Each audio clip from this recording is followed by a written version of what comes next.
and interpretation is heavily influenced by belief. This is why a single event can create completely different reactions. One person loses a job and sees disaster. Another sees a new beginning. One person experiences failure and feels defeated. Another experiences failure and becomes stronger. One person sees a closed door. Another sees a different path opening. The event is identical. The belief system is different, and that belief system determines the experience. Think about your own life. What do you believe about yourself? What do you believe about success? What do you believe about love? What do you believe about happiness? What do you believe about your future? Now ask yourself a deeper question. Where did those beliefs come from? Did you discover them through direct experience? Or did you inherit them from someone else? Perhaps you inherited them from your family. Perhaps from your culture, perhaps from your education, perhaps from people who themselves inherited those beliefs from previous generations. This is how conditioning travels through time. One generation passes it to the next, and the next passes it forward again, until eventually nobody remembers where it began.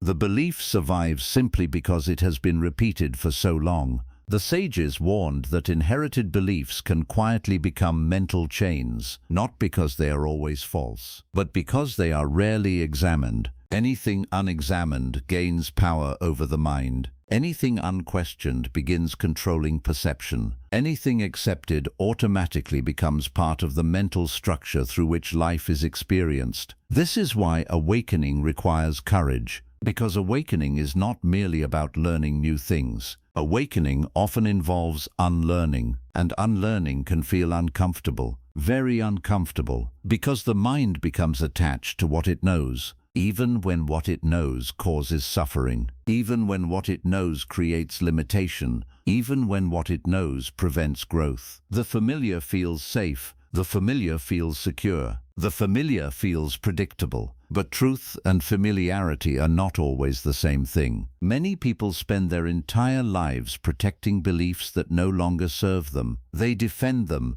argue for them, build identities around them, never realizing that those beliefs may be the very source of their suffering. The Vedic sages invited people to do something rare. They invited people to become observers of their own minds, to step back, to watch, to notice, to examine every belief carefully, not with judgment, not with fear, but with awareness, because awareness reveals what conditioning hides. Awareness exposes what repetition disguises. Awareness brings light to what has remained unconscious. The sages would ask, what if your limitations are not facts?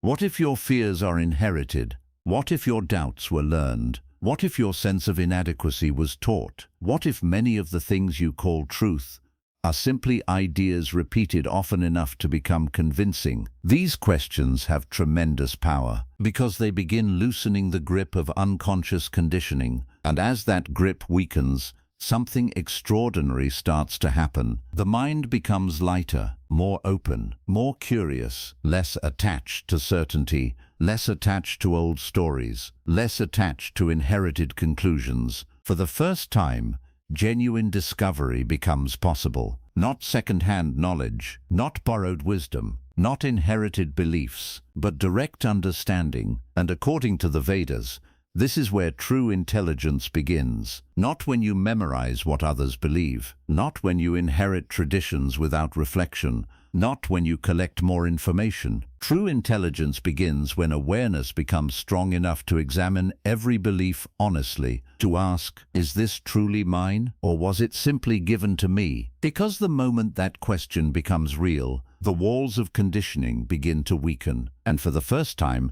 you stop seeing the world through inherited beliefs. You begin seeing it directly, and that is the beginning of wisdom. Not borrowed wisdom, not inherited wisdom, but wisdom born from direct experience, the kind of wisdom the Vedic sages considered the doorway to genuine awakening. The voice you trust most may not be your own.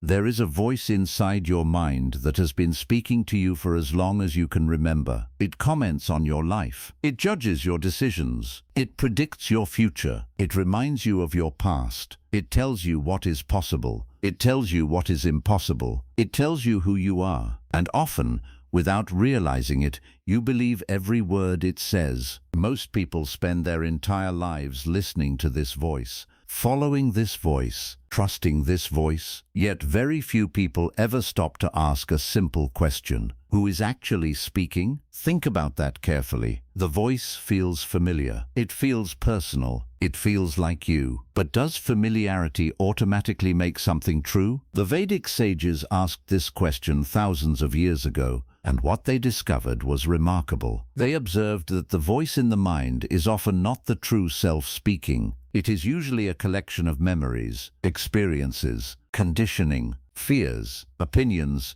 and beliefs accumulated over a lifetime. In other words, much of what you hear inside your mind is not original. It is an echo of everything you have absorbed, an echo of parents, teachers, friends, culture, society, past experiences, old wounds, old fears, old conclusions. The voice may sound like you, but much of what it says was learned from somewhere else. Imagine standing in a valley and shouting a single word. Moments later, the sound returns. Again and again and again. The echo repeats the original sound so many times that it seems alive. Yet it is not creating anything new. It is only repeating what was already spoken. The Vedas suggest that much of human thinking works in exactly the same way. The mind keeps repeating old information, old fears, old stories, old assumptions, old judgments, and because those thoughts are constantly present,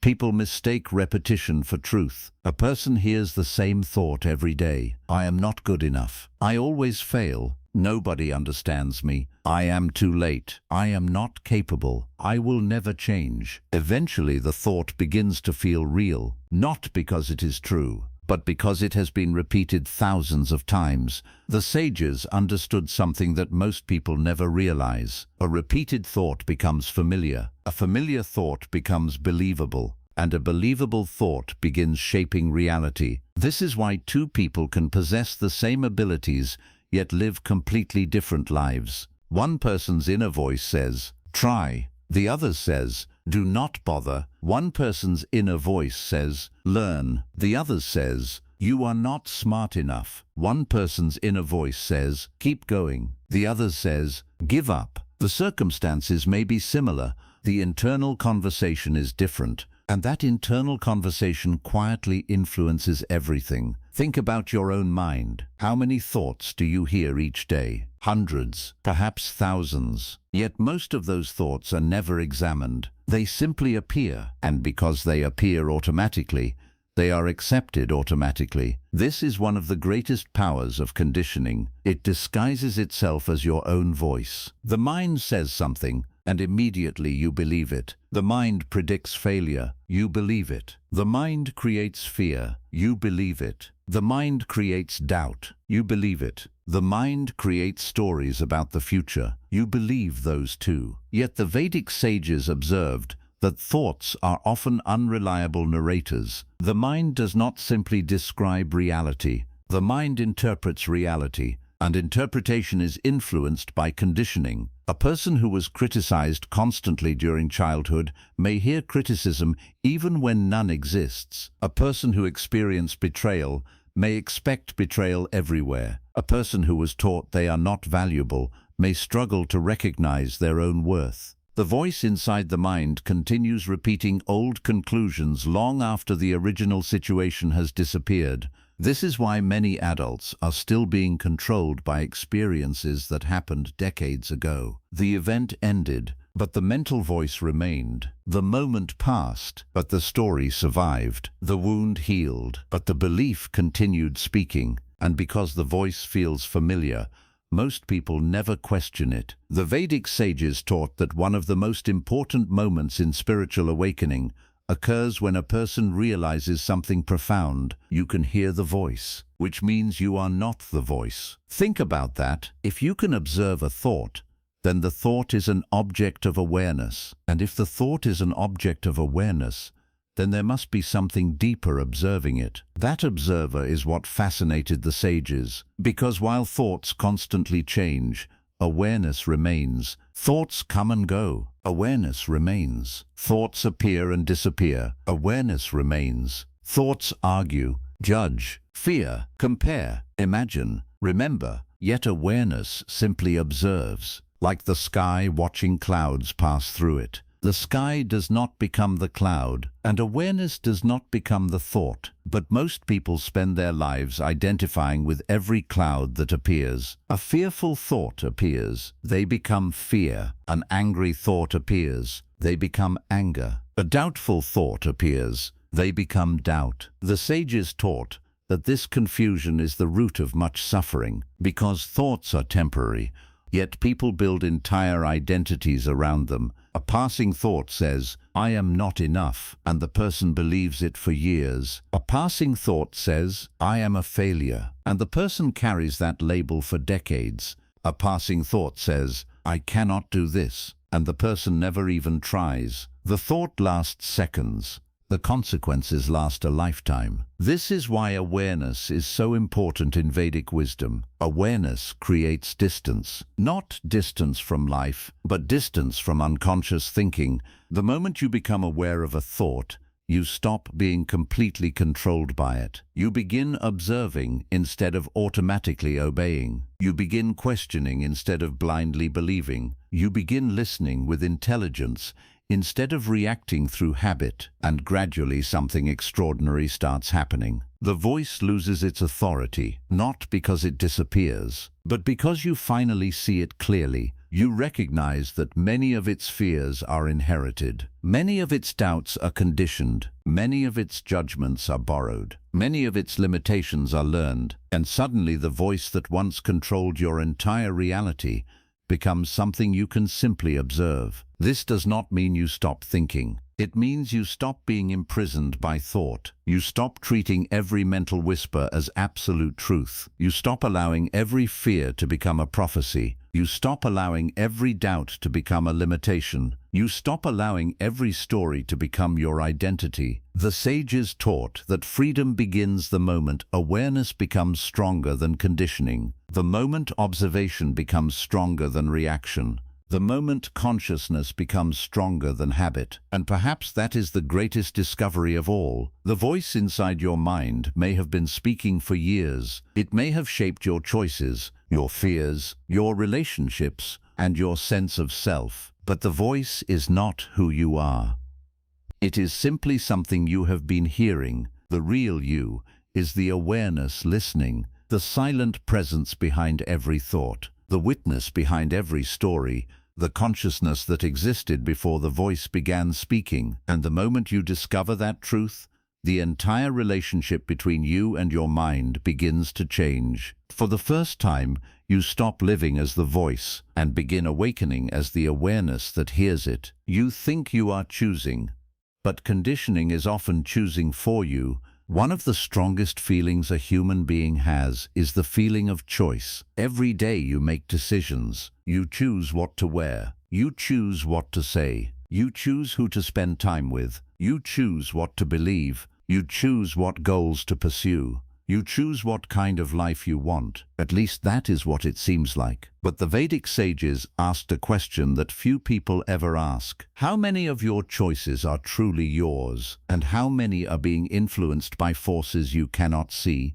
Think about that carefully. Most people assume they are completely free. They assume every decision comes from their own independent thinking. But when the sages observed the human mind, they noticed something fascinating. They saw that people often repeat the same patterns again and again. The same fears, the same mistakes, the same reactions, the same emotional habits, the same desires, the same struggles. And they began asking why. If human beings are completely free, why do so many people keep repeating the same behaviors that make them unhappy? Why does a person keep entering the same type of relationship? Why does someone keep sabotaging opportunities? Why does a person keep returning to the same fears even after deciding to let them go? Why do people continue repeating patterns they consciously want to escape? The sages realized that much of human behavior operates automatically, Not because people are weak, not because people lack intelligence, but because conditioning is often stronger than awareness. Imagine a river flowing in a particular direction for hundreds of years. Over time, the water carves a deep path into the earth. The longer it flows, the deeper the channel becomes. Eventually, the water naturally follows the same route, not because it consciously chooses to, but because the path has already been created. The Vedas teach that the human mind works in a similar way. Every repeated thought creates a pathway. Every repeated emotion creates a pattern. Every repeated behavior strengthens conditioning. And after years of repetition, those patterns become automatic. The person believes they are making a fresh choice, but often they are simply following an old pathway. This is why many people live in cycles. The cycle may change its appearance, but the underlying pattern remains the same. A person who constantly seeks approval may believe they are choosing their actions freely, yet many of their choices are secretly driven by the need to be accepted. A person who fears rejection may think they are making logical decisions, yet many of those decisions are being directed by fear. A person who constantly chases achievement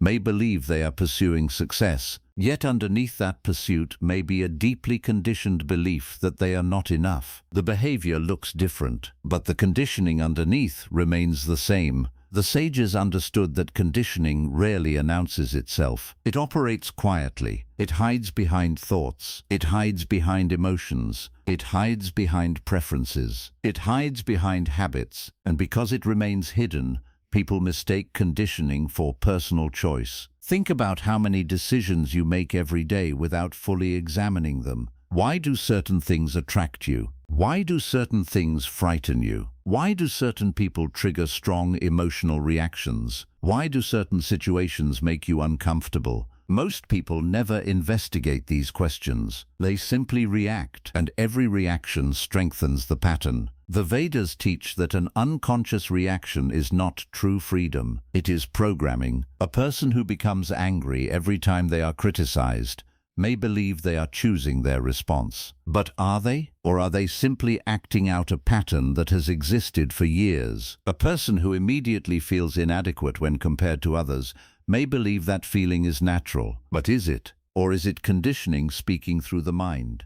A person who constantly worries about the future may believe they are being responsible. But are they? Or have they become trapped inside a mental habit created long ago? These questions are uncomfortable because they challenge one of the deepest assumptions we hold about ourselves, the assumption that we are fully conscious of why we do what we do. The Vedic sages observed that most people are far less conscious than they imagine. Much of life is lived on autopilot. The same thoughts, the same emotional responses, the same assumptions, the same interpretations, the same stories repeating day after day. And because those patterns are familiar, they feel normal. But normal does not always mean conscious. The sages often compared this condition to sleep, not physical sleep, psychological sleep, a state in which a person moves through life without truly seeing what is directing them. They react without awareness. They judge without awareness. They desire without awareness. They fear without awareness. And because awareness is absent, conditioning takes control. This is why the Vedas repeatedly emphasize the importance of observation. Observation interrupts automation. Observation weakens unconscious patterns. Observation creates space between awareness and conditioning. For the first time, the person begins seeing the machinery of the mind. They begin noticing how certain thoughts trigger certain emotions, how certain emotions trigger certain behaviors, how certain behaviors reinforce certain beliefs. And suddenly what once felt like freedom begins to look very different. The person realizes that much of what they called choice was actually conditioning operating beneath conscious awareness. This realization can be shocking, because nobody likes discovering that they are less free than they imagined. Yet it is also incredibly liberating, because you cannot change what you cannot see. The moment a pattern becomes visible, it begins losing power. The moment conditioning is exposed, it becomes easier to transcend. The moment awareness enters, unconscious habits begin weakening. This is why awakening is not about forcing yourself to become someone new. It is about seeing clearly. The sages did not teach that freedom comes from controlling every thought. They taught that freedom comes from understanding the source of those thoughts. Freedom comes from recognizing when conditioning is speaking. Freedom comes from recognizing when fear is directing your choices. Freedom comes from recognizing when old programming is shaping your decisions. Because once you see it, you are no longer completely trapped by it. Imagine standing in front of a puppet show. At first, all you see are the puppets moving. They appear independent, alive, self-directed. But then you notice the strings, and once you see the strings, you can never completely forget them. The illusion changes. The Vedic sages wanted people to see the strings, the invisible forces behind behavior, the hidden beliefs behind decisions, the unconscious patterns behind suffering, not so people would become discouraged, but so they could finally become free. Because true freedom is not doing whatever you want. True freedom is understanding why you want what you want. True freedom is seeing what influences your choices. True freedom is becoming aware of the patterns directing your life, and then choosing consciously rather than automatically. This is the difference between conditioning and awakening. Conditioning reacts. Awakening observes. Conditioning repeats. Awakening understands. Conditioning follows old pathways. Awakening creates new possibilities. And according to the Vedas, this is where genuine freedom begins, not when you gain more choices, but when you finally become aware of what has been choosing for you all along. For the first time, you stop living as a collection of unconscious habits and begin living as a conscious presence capable of seeing beyond them. That is the moment the chains of conditioning begin to break, and the moment true choice finally becomes possible. The greatest prison is a mind that never questions its programming. When people hear the word prison, they usually imagine walls, bars, halfies no se adas, locks, chains, a place that restricts movement, a place that takes away freedom. But the Vedic sages taught something far more unsettling. They taught that the most powerful prison in existence cannot be seen. It has no walls, no bars, no guards, no chains. Yet billions of people live inside it every day, and most never realize it exists. Because the greatest prison is not around you. It is within you. It is a mind that never questions its own programming. Think about that for a moment. A person can escape a physical prison. They can walk away from walls. They can break chains. They can leave a locked room. But how does someone escape a prison they cannot even see? How does someone escape a prison they believe is reality itself? This is the challenge the Vedic sages spoke about thousands of years ago. Because they understood that human beings are often trapped not by circumstances, but by unconscious assumptions. The mind creates invisible boundaries, invisible limits, invisible rules, and after years of repetition, those rules begin to feel natural. A person says, "I could never do that. I am not the type of person who succeeds. I am too old. I am too late. I am not capable. I am not worthy. I cannot change." The person rarely questions these statements. They simply accept them, and that acceptance becomes the prison. Notice something important. Many of these limitations exist only inside the mind, yet they influence entire lives. A person may possess incredible potential, yet never express it, not because they lack ability, but because they believe they lack ability. A person may be capable of transformation, yet remain stuck, not because change is impossible, but because they have accepted a story that says change is impossible. The Vedas repeatedly emphasized a profound truth. The mind does not merely observe reality, the mind interprets reality. And when interpretation becomes unconscious, it begins controlling experience. Imagine a man who has lived inside a dark cave since birth. He has never seen the sun, never seen the stars, never seen the vastness of the sky. For him, the cave is reality, not because it is all that exists, but because it is all he has known. Now imagine someone tells him there is an entire world outside. At first he may reject the idea, not because it is false, but because it conflicts with everything familiar. The sages used examples like this to explain the human condition. Most people become attached to mental caves. Caves made of beliefs, caves made of assumptions, caves made of inherited thinking, and whenever truth challenges those assumptions, the mind often resists, not because the truth is wrong, but because the conditioning feels safer. The familiar feels safer, even when the familiar creates suffering. This is one of the strangest aspects of human nature. People often prefer familiar suffering over unfamiliar freedom. Think about that. A person may remain trapped in the same fears for decades, the same doubts, the same limitations, the same patterns, not because they enjoy suffering, but because suffering has become familiar. The unknown feels frightening, and so they remain inside the prison. The Vedic sages observed this everywhere. People defending beliefs that make them miserable, people protecting identities that create suffering, people clinging to stories that limit their growth, all because questioning those stories feels uncomfortable. Yet awakening always begins with discomfort, because awakening challenges everything the conditioned mind assumes to be true. It asks dangerous questions, questions that most people spend their lives avoiding. What if my fears are not facts? What if my limitations are learned? What if the story I tell myself is incomplete? What if the person I believe I am is only a small part of who I truly am? What if my entire understanding of reality has been shaped by conditioning? These questions shake the foundations of the mental prison, because every prison depends on unconscious acceptance. The moment acceptance disappears,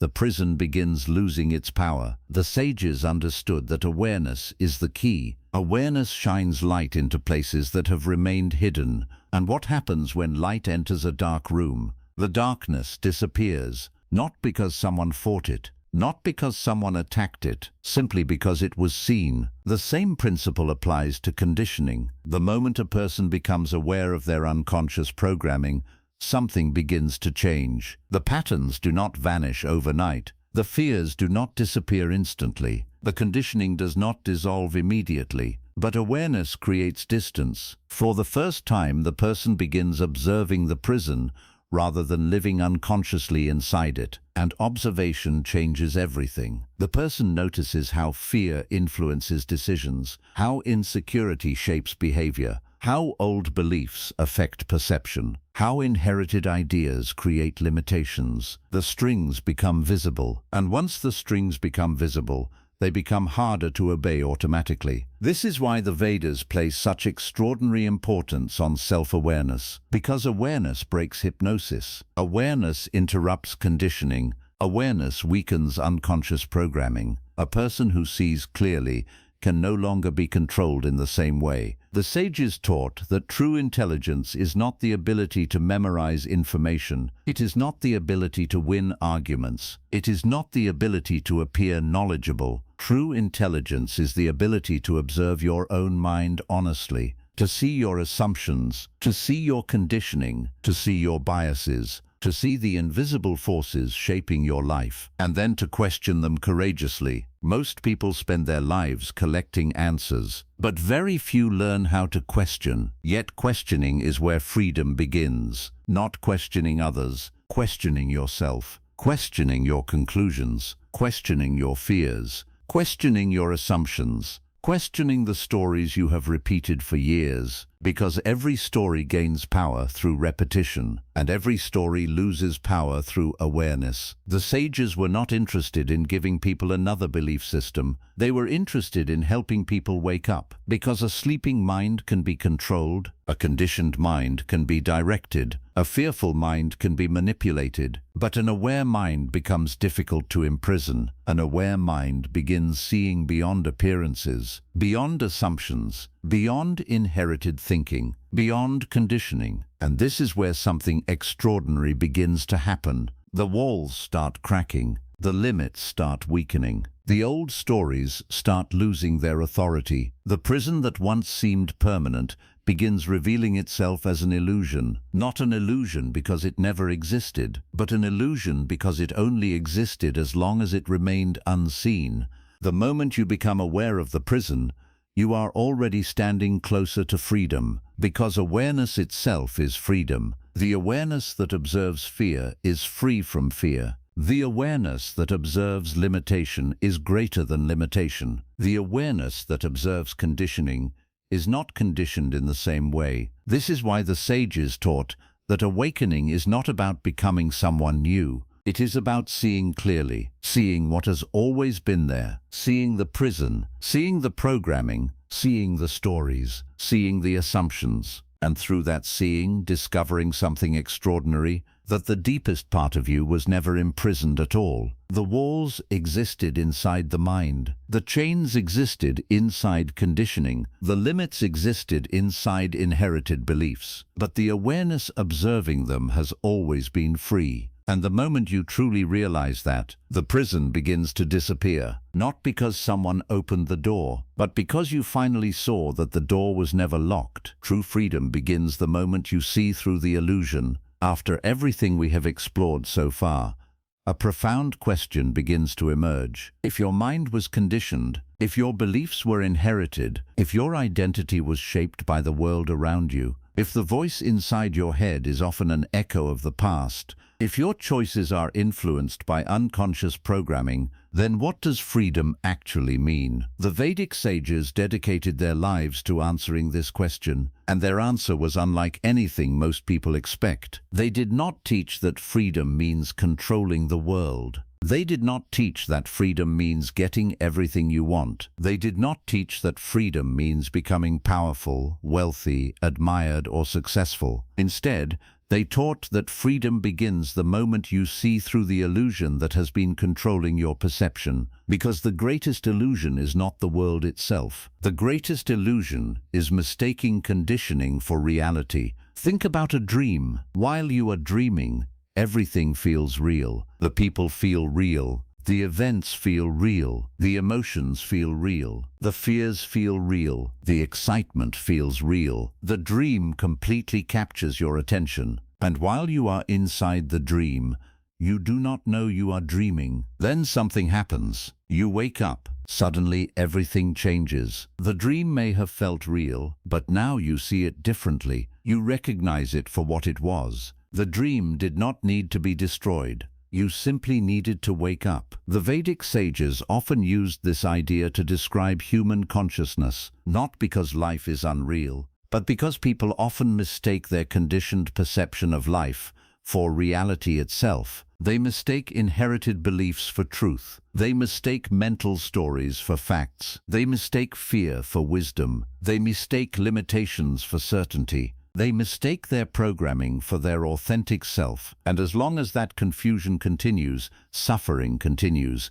The sages taught that awakening begins when a person starts seeing clearly, not through blind belief, not through dogma, not through adopting another system of thought, but through direct observation, through awareness, through understanding. Imagine spending your entire life wearing a mask so familiar that you forget it is a mask. You wake up with it. You go to sleep with it. You look into the mirror and see only the mask. Eventually, you begin believing the mask is your real face. Then one day, for the first time, you remove it. That moment may feel strange, even uncomfortable, because the mask has become familiar. It has become your identity. But once it is removed, something extraordinary happens. You discover what was underneath all along. The Vedas teach that awakening is very similar. The masks begin falling away. The mask of conditioning, the mask of fear, the mask of comparison, the mask of approval seeking, the mask of inherited beliefs, the mask of false identity,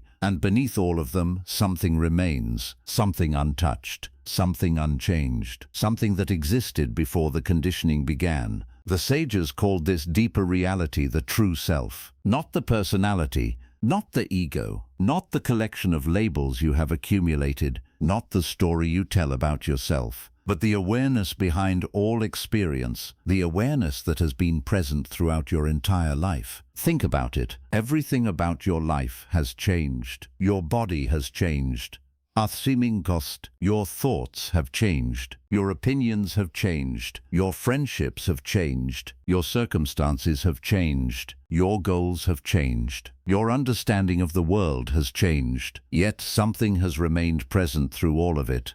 Something has been witnessing every stage. The child, the teenager, the adult, the successes, the failures, the joys, the losses, the confusion, the growth. Something has silently observed all of it. That witnessing presence is what fascinated the Vedic sages, because they realized that while everything else changes, awareness remains, and anything that remains through all change must be closer to your true nature than anything that comes and goes. This realization changes everything, because suddenly you stop searching for yourself in temporary things. You stop searching for yourself in status, in possessions, in approval, in achievements, in comparisons, in other people's opinions. You stop searching because you begin recognizing that what you are looking for has never been absent. The sages taught that human beings suffer because they look outward for what can only be discovered inwardly.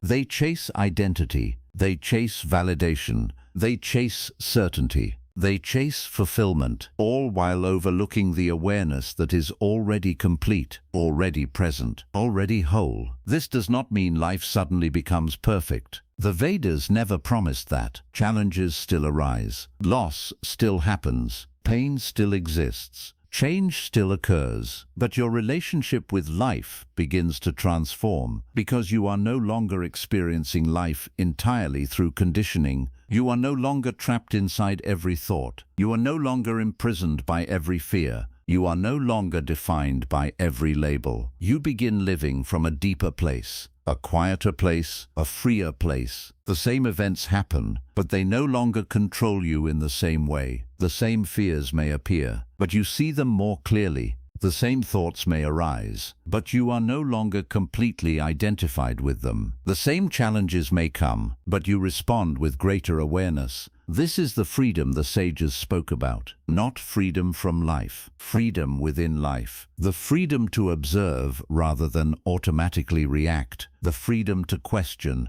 rather than blindly accept. The freedom to choose awareness over conditioning. The freedom to remain centered while the world constantly changes around you. And perhaps the most beautiful part of all is this: the freedom you seek is not something you must create. It is something you must recognize, because according to the Vedas, the awareness you are searching for is already here, right now, closer than your thoughts, closer than your emotions, closer than your beliefs, closer than your identity. It has been present through every experience you have ever had, patiently waiting beneath the noise, patiently waiting beneath the conditioning, patiently waiting beneath the stories, patiently waiting beneath the illusion. This is why awakening is often described as remembering rather than learning. You are not becoming something new. You are remembering what was always there. You are remembering the awareness that existed before fear, before comparison,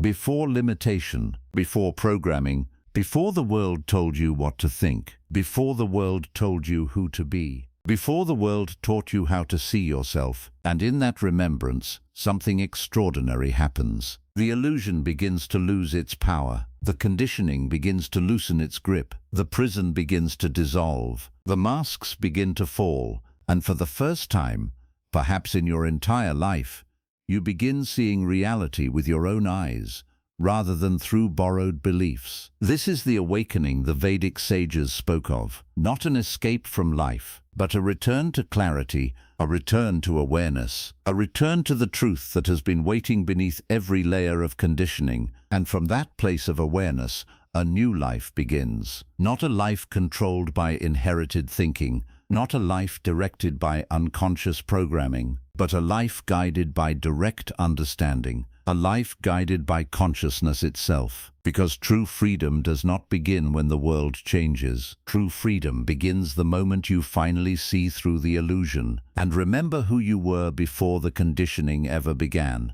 The self you were taught to be is not the self you truly are. Perhaps the most revolutionary idea within the Vedas is also the simplest. You are not who you think you are. At first, this statement may sound confusing, maybe even impossible. After all, who could know you better than yourself? You have lived with your thoughts your entire life. You have carried your memories. You have experienced your struggles. You have built your identity. You have created a story about who you are. So how could that story be incomplete? The Vedic sages would answer with a question. What if the person you have spent your entire life calling me is only a small part of what you truly are? What if the identity you defend every day is only a surface layer? What if beneath your name, beneath your personality, beneath your history, beneath your fears, beneath your achievements, beneath your failures, there exists something far greater, something that cannot be reduced to a label, something that cannot be damaged by criticism, something that cannot be improved by praise, something that existed before the world began telling you who you were. The sages spent centuries exploring this mystery, and they discovered something extraordinary. Most human beings confuse themselves with the character they are playing, but they forget the awareness playing the character. Imagine an actor standing on a stage. For 2 hours,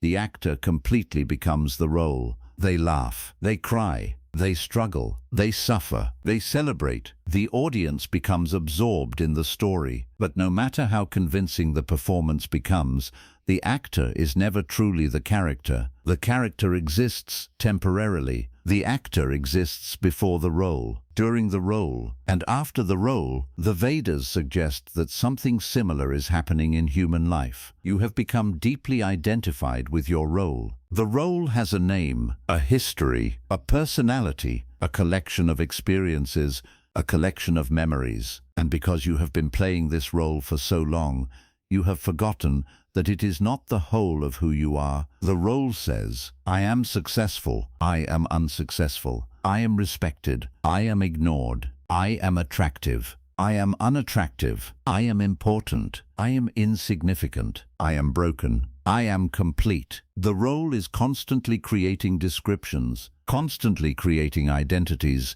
constantly creating stories, and the mind believes those stories. But the sages notice something important. Every one of those descriptions changes. Success comes and goes. Failure comes and goes. Praise comes and goes. Criticism comes and goes. Relationships come and go. Circumstances come and go. Emotions come and go. Thoughts come and go. Even personality changes over time. The person you were 10 years ago is not the person you are today. The things you once believed may no longer seem true. The goals you once pursued may no longer matter. The fears you once carried may have disappeared. Everything keeps changing. Everything keeps moving. Everything keeps evolving. Yet something remains. Something witnesses every change. Something observes every stage. Something remains present while everything else transforms. This is the mystery that fascinated the Vedic sages. Because if everything about you changes, what is it that remains? What is it that has been present through every moment of your life? Who was there when you were a child?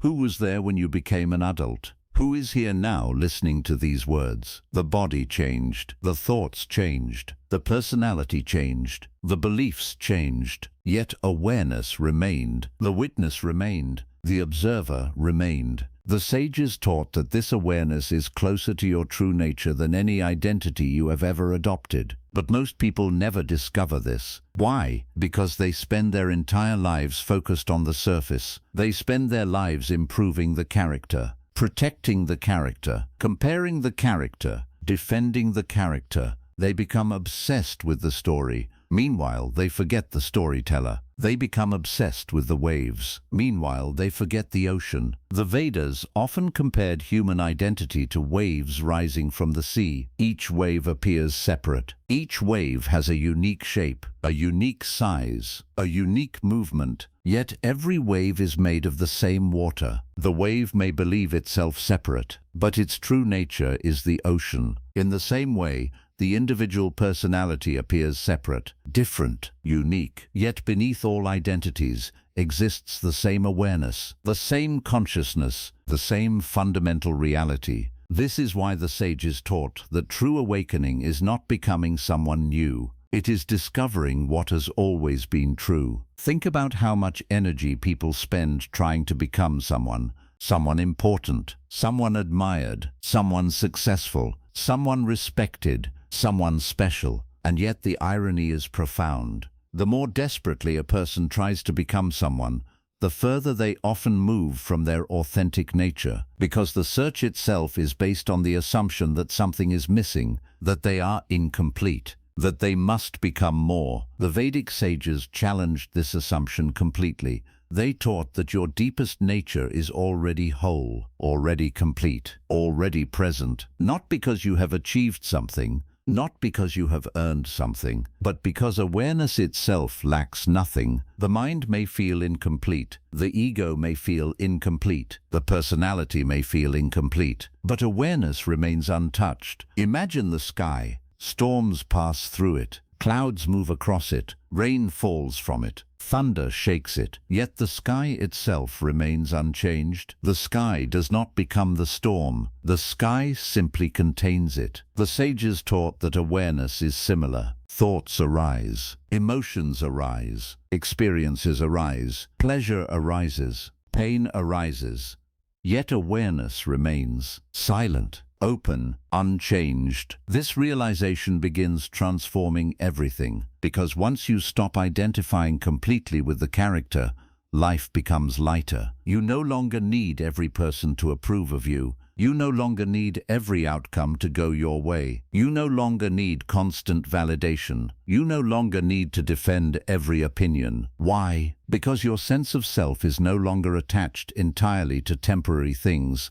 You begin recognizing that your true nature exists beneath all of them. The Vedic sages considered this one of the greatest discoveries a human being can make, not discovering a new belief, not discovering a new philosophy, but discovering the difference between the role and the awareness behind the role, the difference between the mask and the face, the difference between the story and the storyteller, the difference between the conditioned identity and the eternal witness observing it. And once that difference becomes clear, something extraordinary happens. Fear begins losing its grip. Comparison begins losing its power. Conditioning begins losing its authority, because you finally recognize that the self you were taught to be is not the self you truly are. The labels are not you. The stories are not you. The conditioning is not you. The fears are not you. The programming is not you. The role is not you. They are experiences moving through awareness, but awareness itself remains free. And perhaps that is the most liberating truth hidden within the Vedas. You do not need to become your true self. You only need to stop mistaking yourself for everything you are not. Because beneath every label, beneath every identity, beneath every story, beneath every layer of conditioning, the real you has been waiting there all along, silent, unchanging, whole, and free. Awakening begins when you learn how to think for yourself. After everything we have explored together, we arrive at the final and perhaps most important lesson, not a lesson about the mind, Holbasi, not a lesson about conditioning, not a lesson about identity, but a lesson about freedom. Because if there is one message woven throughout the wisdom of the Vedas, it is this: you were not born to live unconsciously. You were not born to spend your entire life repeating ideas you never examined. You were not born to become a prisoner of inherited thinking. You were not born merely to accept what everyone else accepts. You were born with the capacity to awaken. You were born with the capacity to see clearly. You were born with the capacity to discover truth directly. And that journey begins the moment you learn how to think for yourself. Notice something important. The Vedic sages never encouraged blind belief. In fact, they repeatedly warned against it, because blind belief simply replaces one form of conditioning with another. A person leaves one belief system only to become trapped inside a new one. The prison changes shape, but the prison remains. True awakening is different. Awakening is not exchanging one set of borrowed ideas for another. Awakening is learning how to observe, how to question, how to investigate, how to discover. The sages understood that truth does not fear questions. Only illusions fear questions. Think about that. If something is true, Honest inquiry will only reveal its truth more deeply. But if something survives only because nobody questions it, then perhaps it was never truth to begin with. This is why awakening requires courage. Because questioning is uncomfortable, very uncomfortable. The conditioned mind wants certainty. It wants familiar answers. It wants clear conclusions. It wants stability. Yet growth often begins when certainty starts dissolving. The moment you begin questioning old assumptions, the ground beneath your identity starts shifting. Things you once considered obvious become uncertain. Things you once defended become questionable. Things you once accepted automatically become subjects of investigation. At first, this can feel frightening, because conditioning creates the illusion of safety, even when it limits us, even when it causes suffering. The familiar always feels safer than the unknown. But the Vedic sages knew something extraordinary. The unknown is where freedom lives, because the unknown is where discovery becomes possible. Imagine a person who spends their entire life reading about the ocean. They study books, memorize facts, learn every theory, listen to experts, collect information, yet they never step into the water. Do they truly know the ocean? The sages would say no. They possess knowledge, but not understanding. Understanding comes through direct experience. And this is exactly how awakening works. Many people spend their lives collecting beliefs, collecting philosophies, collecting opinions, collecting information, yet they never directly investigate their own consciousness. They never observe their own mind. They never examine their own assumptions. They never explore the deeper reality within themselves. The Vedas invite people into direct experience,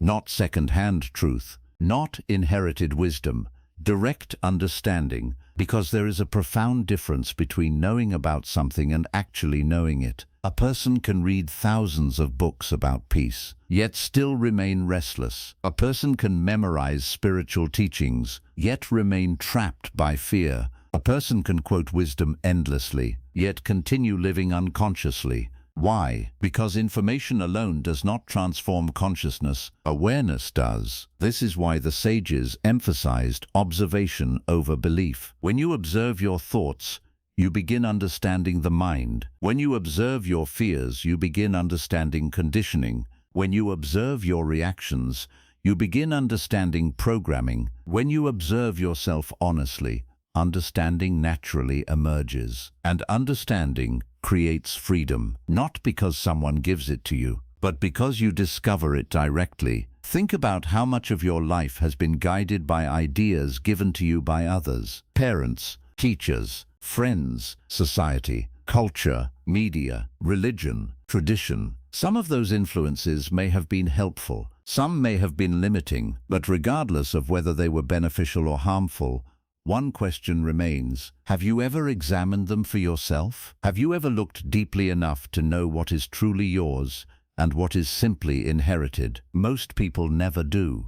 They inherit ideas, then inherit more ideas, then spend their lives defending those ideas, without ever asking where they came from. The Vedic sages challenged people to go deeper, far deeper, to become explorers of consciousness itself, to become investigators of reality, to become students of direct experience, because the highest form of intelligence is not memorization. It is awareness. Awareness sees clearly. Awareness questions honestly. Awareness is willing to admit uncertainty. Awareness remains open to discovery, and discovery is impossible when the mind believes it already knows everything. This is why awakening often begins with humility. The humility to say, perhaps I do not know. Perhaps some of my assumptions are incomplete. Perhaps some of my beliefs deserve examination. Perhaps there is more to reality than I currently understand. This humility opens the door, because a closed mind cannot learn. A closed mind cannot discover. A closed mind cannot awaken. Only an open mind can move beyond conditioning. Only an open mind can move beyond inherited thinking. Only an open mind can encounter truth directly. And as this process unfolds, something remarkable begins happening. The need for constant certainty starts fading. The need for approval starts fading. The need to defend every belief starts fading, because direct understanding creates a different kind of confidence, a quieter confidence, a deeper confidence, not confidence based on opinions, not confidence based on ideology, not confidence based on identity, but confidence born from awareness itself. The sages taught that this is the beginning of true wisdom. Wisdom is not knowing more than others. Wisdom is seeing clearly. Wisdom is understanding yourself. Wisdom is understanding the mind. Wisdom is recognizing the difference between conditioning and consciousness. And once that difference becomes clear, life begins changing naturally. You become less reactive, less fearful, less controlled by inherited thinking, less trapped by unconscious patterns, more aware, more present, more free. The world may remain the same, but your relationship with it transforms completely, because you are no longer experiencing reality through layer after layer of unquestioned programming. You are beginning to see directly, and that direct seeing is what the Vedic sages called awakening. Not a dramatic event, not a supernatural experience, not a sudden escape from life, but a gradual return to clarity, a gradual return to awareness, a gradual return to the truth that has always existed beneath the noise. This is why the title of this journey matters so much. You were taught what to think before you learned how to think. That was the beginning of conditioning, but it does not have to be the end of the story, because the moment you begin questioning, the moment you begin observing, the moment you begin investigating your own mind, the moment you begin separating truth from repetition, something extraordinary happens. You stop living someone else's understanding of reality and begin discovering reality for yourself. The borrowed ideas begin falling away. The inherited limitations begin weakening. The conditioned identity begins loosening its grip. And slowly, beneath all the programming, something timeless begins revealing itself. The awareness that was present before the conditioning. The awareness that was present before the labels. The awareness that was present before the world told you what to think. The awareness that has been waiting patiently beneath every layer of illusion. And perhaps that is the greatest truth hidden within the Vedas. You do not awaken by becoming something new. You awaken by remembering what was there before the conditioning began. And when that remembrance becomes clear, a new chapter of life begins. Not a life directed by fear, not a life directed by programming, not a life directed by borrowed beliefs, but a life guided by awareness, a life guided by direct understanding, a life guided by truth, discovered through your own experience. And that is where genuine freedom begins. Not when someone tells you what to think, but when you finally learn how to think for yourself. And now, before you leave, take a moment, just a single moment, and look back at everything we have explored together, from the beliefs you inherited, to the identity you were given, to the voice inside your mind, to the invisible conditioning shaping your choices, to the prison of unquestioned assumptions, to the deeper awareness hidden beneath it all. Perhaps for the first time, you are beginning to see something that was always there, not a new truth, an old truth, a truth that existed before the world told you who you were, before you learned what success meant, before you learned what failure meant, before you learned what was acceptable, before you learned what was expected, before you learned what to fear, before you learned what to desire, before you learned what to think. There was awareness, silent, open, untouched. And despite everything that has happened in your life, it is still there. Think about that.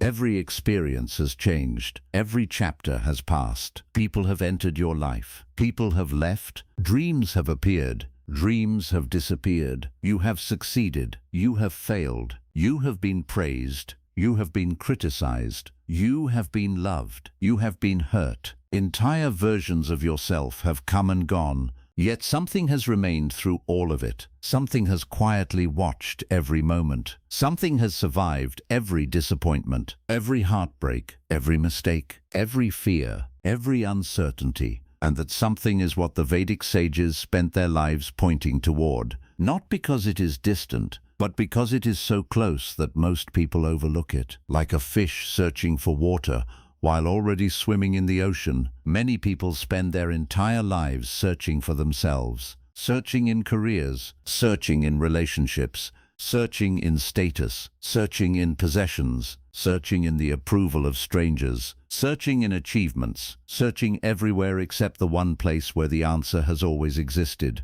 within. And perhaps that is the greatest tragedy of the human experience. Not that people are lost, but that they forget what they truly are. They forget the awareness beneath the conditioning. They forget the freedom beneath the fear. They forget the truth beneath the stories. They forget the light beneath the layers. But forgetting is not permanent, because what is real can never truly be lost. It can only be hidden, and maybe that is why these teachings continue to survive after thousands of years. Because deep down, every human being senses that there is something more, something deeper, something beyond the endless noise of the mind, something beyond the roles we play, something beyond the identities we defend, something beyond the fears we carry. A quiet presence calling us home, home to ourselves, home to awareness, home to truth. And if there is one thing I hope you take away from this journey, it is this: you are far greater than the conditioning you inherited. You are far greater than the fears you learned. You are far greater than the labels you were given. You are far greater than the stories your mind repeats. You are far greater than the person the world told you to be. The real you was never broken. The real you was never incomplete. The real you was never trapped. The real you